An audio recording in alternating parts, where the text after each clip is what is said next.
Hello friends, आपका हमारे channel शाश्वत सत्य में स्वागत है। वीडियो को प्रारंभ करने से पहले आपसे अनुरोध करते हैं कि आप हमारे चैनल को सब्सक्राइब एवं बेल के आइकन को दबाना ना भूलें, क्योंकि आप अंत में भूल जाते हैं और हमारे वीडियो को अंत तक ज़रूर देखें। फ्रेंड्स, आज हम आपको विस्तार से बताएंगे चाणक्य नीति के अनुसार 10 गोपनीय बातें कौन सी हैं जो किसी को नहीं बतानी चाहिए। चाणक्य नीति अनुसार विटूर भीष्म नीति के अलावा हितोपदेश, जातक कथाएं और तमाम नीति कथाओं में से हमें जीवन का ज्ञान, नीति और धर्म की शिक्षाएं मिलती हैं। उन्हीं में से कुछ तथ्य हम ढूंढकर लाए हैं। कुछ ऐसी बातें जो आपको दूसरे व्यक्तियों से गोपनीय रखनी चाहिए। हमने यहाँ पुराने समय से चली आ रही ऐसी 10 बातों के बारे में बताने जा रहे हैं, जबकि आजकल इन बातों का कोई महत्व ही नहीं रहा है। फिर भी कुछ व्यक्ति इन्हें मानते भी हैं। अर्थात कोई व्यक्ति अगर आपसे हर तरीके से आपके सारे राज जानने की कोशिश कर रहा है तो समझ जाएं कि वह आपका शुभ चिंतक तो बिल्कुल नहीं है। वह तो बस आपके बारे में सब कुछ जानना चाहता है, जैसे कि आपका रहन सहन, खाना पीना, घूमना फिरना, शक्ति, कमजोरी, योग्यता और आपकी निजी जिंदगी के बारे में वह सब कुछ जो केवल सिर्फ आपका परिवार ही जानता है।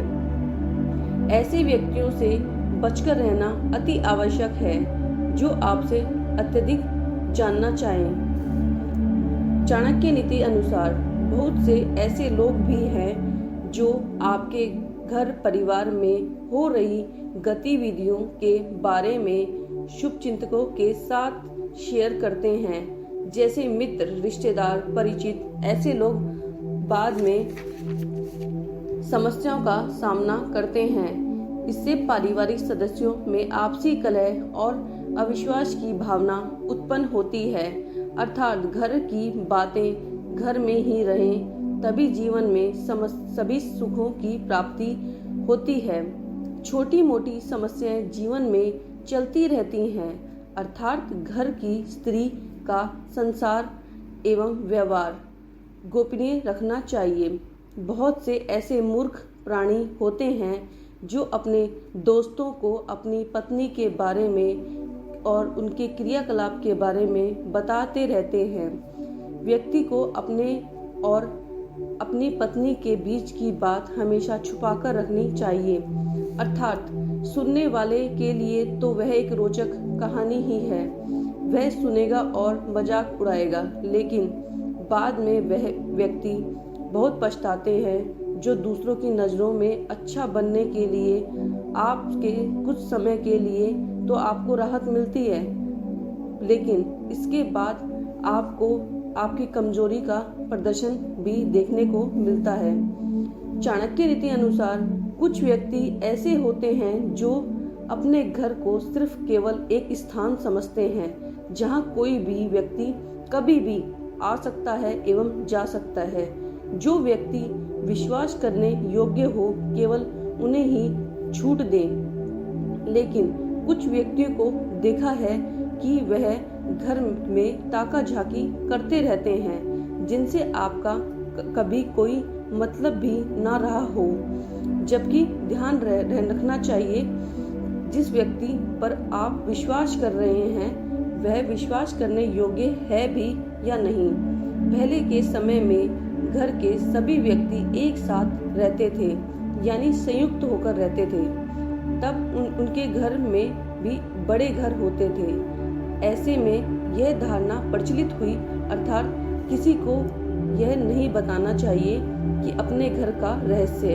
अब सभी के अलग अलग कमरे होते हैं और सभी की अपना व्यक्तिगत जीवन होता है, और कोई रिश्तेदार भी आए तो उसका भी एक अलग कमरा होता है ताकि आना जाना सीमित रहे।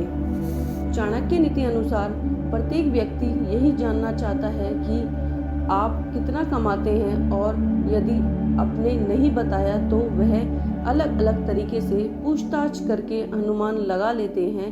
इसलिए जितना हो सके अपने धन को गुप्त ही रखें। आपके लिए यही अच्छा है।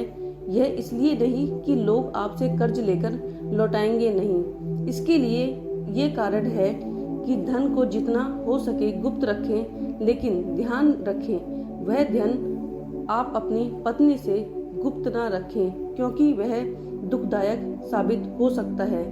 इसलिए अच्छे से सोच विचार कर ही करना चाहिए। चाणक्य नीति अनुसार अगर सबके सामने आपका अपमान किया जा रहा है तो उसका जमकर प्रतिकार करें। फिर भी कई बार व्यक्तियों को मजबूरी के कारण झेलना पड़ जाता है। अपमान को ज़्यादा समय तक दिमाग में ना रखें, सोचें कि वह दोबारा ना हो, और यह भी ध्यान रखें कि आपको अपमान का बदला भी लेना है, क्योंकि नहीं तो लोगों की सहानुभूति नहीं मिलती है।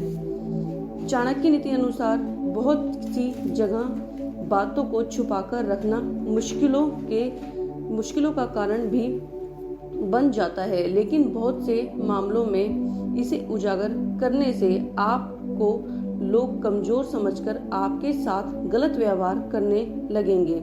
इसलिए सदैव याद रखें कौन सी बात कहाँ और कब बोलनी है।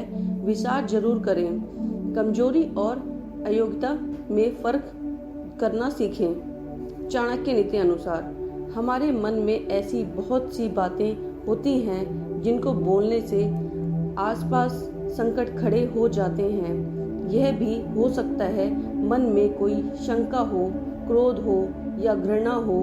मन ही मन में हजारों तरह के प्रश्न उत्पन्न होते हैं, परंतु समझकर व्यक्ति को उन्हीं विचारों को व्यक्त करना चाहिए जिससे वह उसका हित हो।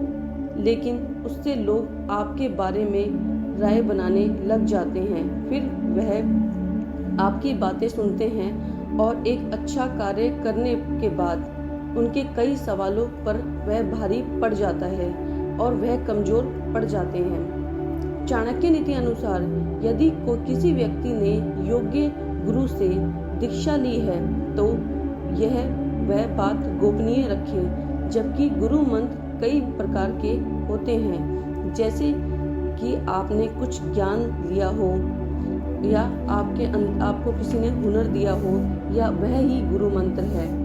अर्थात आपने किसी भी प्रकार की साधना, तप या ध्यान करे हो तो वह बात गुप्त ही रखें, अर्थात वह निष्फल हो जाएगा। इस संबंध में गोपनीयता से ही लाभ मिलता है। चाणक्य नीति अनुसार यदि आप कोई दवा भी खाते हैं तो उसे भी गोपनीय रखें, क्योंकि गुप्त रखने से ही वह असर करती है। हालांकि कुछ लोग इसे इत्तेफाक रख सकते हैं, लेकिन प्राचीन काल में ऐसा ही होता है। अर्थात प्राचीन काल से व्यक्ति दुर्लभ औषधि वनस्पति में जाकर भी होते थे। चाणक्य नीति अनुसार कुछ व्यक्ति आपकी आयु जानते हैं और कुछ जानना चाहते हैं, लेकिन कोई व्यक्ति बिना वजह आपकी आयु पूछे तो कदापि ना बताएं।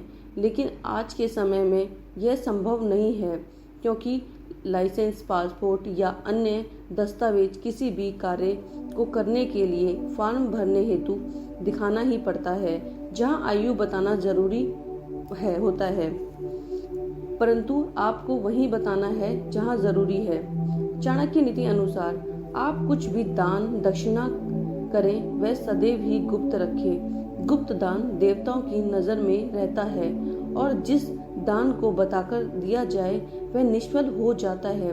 मंदिर में दान दें, किसी गरीब को भोजन कराएं, अर्थात जब भी दान करें गुप्त ही रखें, क्योंकि बताकर दिया दान व्यक्ति लोगों के लिए सिर्फ सहानुभूति का ही काम करता है। तो फ्रेंड्स, हमारा आज का वीडियो यही समाप्त होता है। आशा करती हूँ हमारे द्वारा दी गई जानकारी आपको उपयोगी लगी होगी।